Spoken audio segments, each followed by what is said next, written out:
All right, we'll see you then.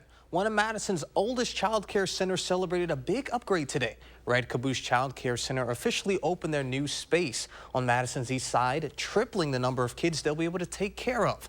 But that new capacity still isn't anywhere near meeting Madison's need for child care. Braden Ross has the story. Long time coming, yes, a decade in the making. One of Madison's oldest child care centers is brand new again. The building we had been in for the last 50 plus years is even older than that. So it was a very well-loved building, but we've grown bigger than what it could do for us. In their new space on Madison's east side, the Caboose Childcare Center will be able to serve 3 times as many kids. Today can kind of celebrate that and celebrate this new opening, but I hope it also draws attention to the fact that that's not enough, that's not nearly enough. Right now, there are about 2,500 kids in Madison on a waiting list for childcare. Expand that to Dane County, the number goes up to about 6,000. This new child care center will be able to knock 100 off that list, but what's left, still a lot of need.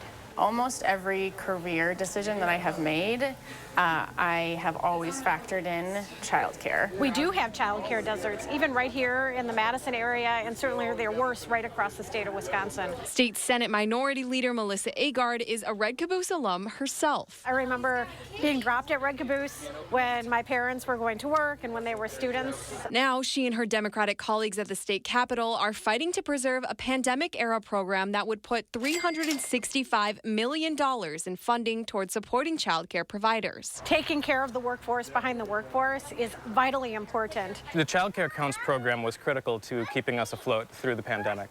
And it's going to really hurt our bottom line here when it expires. Even with this new location, it's not just space that Caboose needs. We just can't find enough staff. We can't pay enough.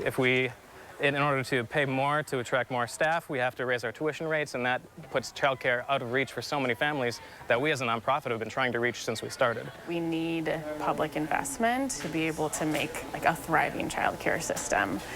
So hopefully today can kind of elevate that and bring awareness to that need. Reporting in Madison, Braden Ross, News 3 Now.